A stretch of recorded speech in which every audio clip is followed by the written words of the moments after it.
100 seat बांट लीजिए BJP JDU वाले, और 43 सीट में एलजेपी यार, 25 से 30 सीट, और बाकी में मांझी उपेंद्र कुशवाहा। कई नेताओं ने मुझे कहा है, इंतजार हो रहा है, इंतजार मुकेश सहनी का हो रहा है, आएंगे, चिंता मत कीजिए। पासवान ने भी मारी है, नीतीश कुमार के घर पर गुलदस्ता लेकर हाँ, जाते हैं। सबने मारी है, तेजस्वी ने मारी है, बीजेपी ने भी मारी है। तो अब देखिए मुकेश सहनी लेकिन क्या 60 सीटों का जो मामला है, देखिए, ये सारी चीज अगर गठबंधन में रहेंगे तो भाई चुनाव से पहले तो प्रेशर बनाया जाता है ना, कि कांग्रेस अगर जब कह रहे हैं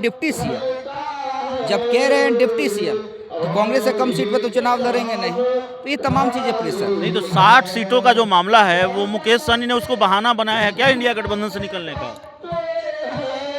दोनों चीजें हो सकती है, बहाना भी हो सकता है और प्रेशर भी हो सकता है। प्रेशर भी हो सकता है, प्रेशर भी। लेकिन अगर इंडिया गठबंधन में रहते हैं तो 60 तो ऐलान कर चुके हैं, कितना पीछे हटेंगे? 50 पर आएंगे, 40 पर आएंगे, 30 पर आएंगे?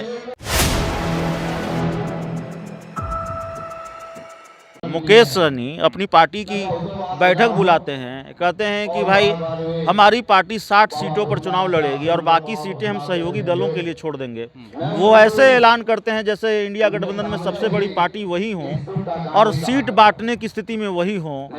मैं इतनी सीटों पर लड़ूंगा और बाकी सीटें सहयोगी दलों के लिए छोड़ दूंगा। आरजेडी से मन ऊब गया क्या? आरजेडी से मोह भंग हो गया क्या? रहेंगे आरजेडी के साथ, नहीं रहेंगे? देखिए, मुकेश सहनी को लेकर पशुपेश से अभिषेक जी, देखिए मुकेश सहनी जरूर ये दावा ठोक के कहते हैं कि नहीं, एकदम तेजस्वी को सीएम बना देंगे और खुद भी डिप्टी सीएम बन जाएंगे। 60 सीट ऐलान भी कर देते हैं, आप जैसा सही कहे कि एकदम, और ये भी प्रेशर पॉलिटिक्स हो सकती है। लेकिन मुझे क्यों डाउट लग रहा है कि जब मैं बीजेपी के नेताओं के साथ बैठता हूँ, एलजेपी के बड़े बड़े नेताओं के साथ बैठता हूँ और पूछता हूँ कि भाई क्या देरी है सीट फार्मूला, आप लोग का तो बड़ा आसान सा समीकरण है, 100 सीट बांट लीजिए बीजेपी जेडीयू वाले, और 43 सीट में एलजेपी यार, 25 से 30 सीट, और बाकी में मांझी उपेंद्र कुशवाहा। कई नेताओं ने मुझे कहा है, इंतजार हो रहा है, इंतजार मुकेश सहनी का हो रहा है, आएंगे, चिंता मत कीजिए, 8 से 10 सीट के बीच में आ जाएंगे।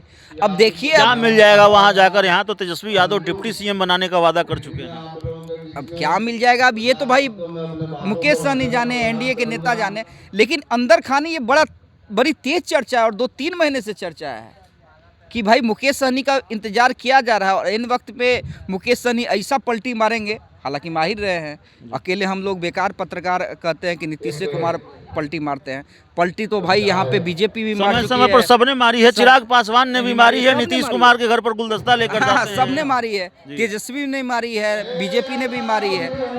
तो अब देखिए मुकेश सहनी क्या 60 सीटों का जो मामला है, देखिए, ये सारी चीज अगर गठबंधन में रहेंगे तो भाई चुनाव से पहले तो प्रेशर बनाया जाता है ना, कि कांग्रेस अगर जब कह रहे हैं डिप्टी सीएम, तो कांग्रेस से कम सीट पे तो चुनाव लड़ेंगे नहीं, तो ये तमाम चीजें प्रेशर। नहीं तो 60 सीटों का जो मामला है वो मुकेश सहनी ने उसको बहाना बनाया है क्या इंडिया गठबंधन से निकलने का? दोनों चीजें हो सकती है, बहाना भी हो सकता है और प्रेशर भी हो सकता है। प्रेशर भी हो सकता है, प्रेशर भी। लेकिन अगर इंडिया गठबंधन में रहते हैं तो 60 तो ऐलान कर चुके हैं, कितना पीछे हटेंगे? 50 पर आएंगे, 40 पर आएंगे, 30 पर आएंगे? कितना पीछे हटेंगे या आगे रहेंगे? आधा कर दीजिए, 30 सीट मिल जाएगी इंडिया गठबंधन? हाँ, 30 सीट मिल जाएगी। कांग्रेस को कितनी मिलेगी? मैंने जो आकलन किया है 50-50 पे कांग्रेस को मानना होगा। 50 सीटों पर कांग्रेस को मानना होगा। बहुत सारी सीटों की अदला बदली भी हो सकती है। हाँ, बिल्कुल अदला बदली होगी, और इस बार इंटरेस्टिंग मैं इस खबर में एक और ऐड ऑन कर देना चाहता हूँ।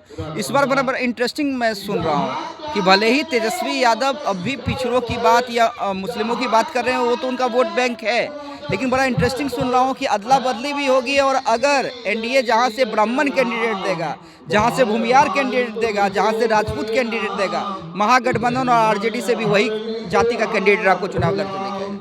मतलब रणनीति बहुत साफ है, प्लान बहुत क्लियर है। बहुत क्लियर, और ये अंदर खाने की रणनीति है जो मैं आपके दर्शकों को बता रहा हूँ। कांग्रेस के कितने विधायकों के टिकट कट रहे हैं?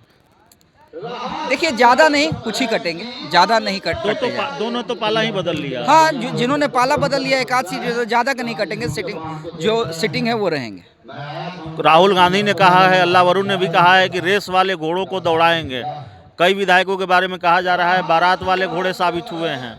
ये कहने की बातें हैं। देखिए, कोई भी सिटिंग सीट छोड़ता नहीं है और उससे भरोसा रहता है कि अगर ये एक बार जीत के आया है तो दोबारा जीत के आ सकता है, उसके चांसेस ज़्यादा होते हैं। तो ये देखिए भाई, प्रभारी और नेता अगर आपको रेस नहीं करेगा, अब तेजस्वी यादव कहते हैं कि परिक्रमा मत कीजिए, मतलब आप ये कह रहे हैं कि तेजस्वी यादव ने कहा है ठोक ठठाकर टिकट देंगे, तो आरजेडी में तो इस बात के चांस हैं कि एक अच्छी खासी संख्या में विधायकों के टिकट कट सकते हैं। कांग्रेस के विधायक ज़्यादा नहीं, वहाँ पे भी संख्या बहुत नहीं कम है, लेकिन आरजेडी के मुकाबले कांग्रेस के विधायकों पर खतरा कम है। हाँ बिल्कुल बिल्कुल, ये आप कह सकते हैं। चलिए, तो हमें अमित झा सर हमारे साथ थे और बातचीत हो रही थी। इस पूरी रिपोर्ट में इतना ही। बहुत बहुत धन्यवाद।